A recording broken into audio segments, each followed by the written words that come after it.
dreadful forces on earth, international communism. It is more than 100 years old. Only in the last 20 years has communism become an important factor in the thinking and planning of the American public.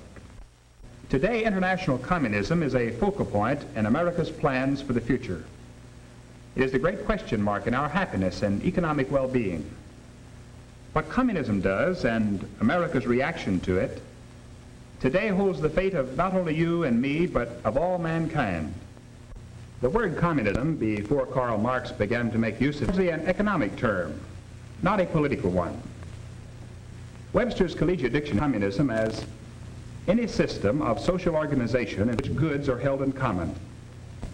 Thus, pure communism is a mode of living employed by a group of people and principle of private ownership of property. As we dramatized in the first session of this series, our founders at Jamestown and Plymouth Colony lived for a short period in a communal or communistic mode, banded together like one big family. Everyone worked for the group, and the produce went into a common storehouse to be doled out in equal shares. Quickly found that this mode of living would not work without the forfeiting of individual freedom, private ownership, and self-reliance. The communistic experiments at Jamestown and Plymouth Colony were the pure form, only as a magnet to draw its victims into quite a different system. But let's go back to this earthbound religion for millions. Following under the banner of Marx and later that of Lenin and Stalin, the communists have always clearly identified their enemies as capitalism and Christianity. As long as capitalism and socialism exist, we cannot live in one or the other will triumph. A funeral dirge will be sung over the Soviet Republic or world capitalism. All the militant spirit that communism has whipped up since Lenin and his revolutionaries overthrew the Russian government in 1917 has been motivated and continues to be motivated by the primary aim of destroying all nations living in a capitalistic system. Communists are taught to hate the economic concept of individualism or self-reliance and the Christian concept of a spiritual God ruling over the universe. But Marx also taught that communism cannot directly replace capitalism. It must work for the establishment of socialism as the key step toward communism. Marx stated it categorically. Lenin repeated it. So did Stalin. In the main, when we establish socialism, we have already achieved the first phase of communism.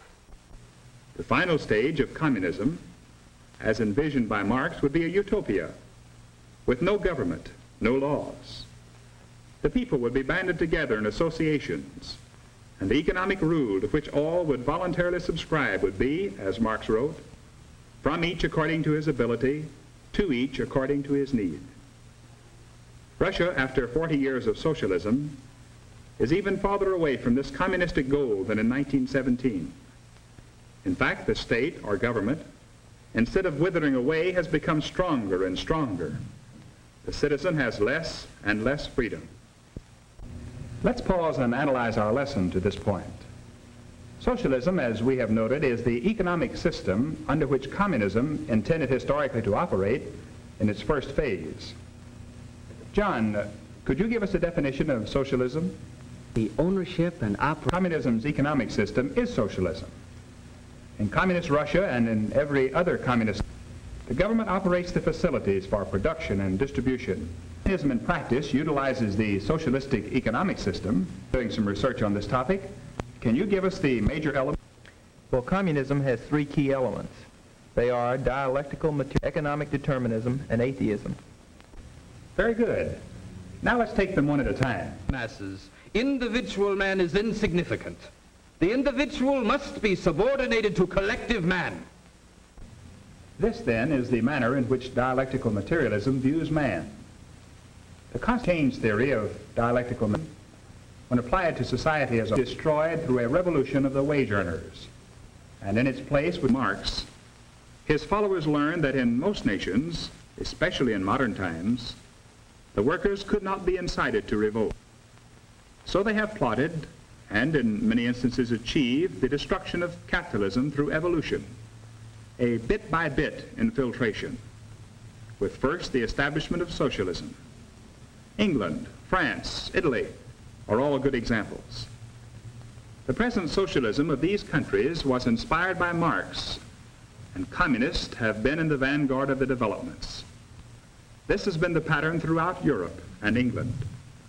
It is the pattern the communists have blueprinted for America. Thus does Marxian theory give way to Marxian realism. The Red Army and the communist fifth columns are the instruments which international communism is using to bolster the fraudulent theory of dialectical materialism. The fifth columns subvert and weaken the strong. The army takes over the weak nations. The second element in the philosophy of communism is economic determinism. Jane, can you give us a brief statement of that theory?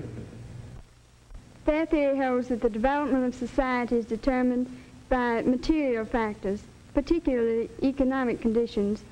The personality of an individual, so the communists say, is created by environment, especially the economic system in which he lives. Yes, they say that heredity is a negligible factor. Almost everything is governed and molded by the economic system. No individual is responsible for his own words, thoughts, character, or actions. All this, say the economic environment in which man lives. They hold that capitalism brings out the worst in men, and that for the sake of the whole society, capitalism must give way to a collectivistic system in which the individual's personality can be reshaped in the communist mold. And then the last of the three basic elements of communism. When we go to the very core of communist philosophy, we find atheism.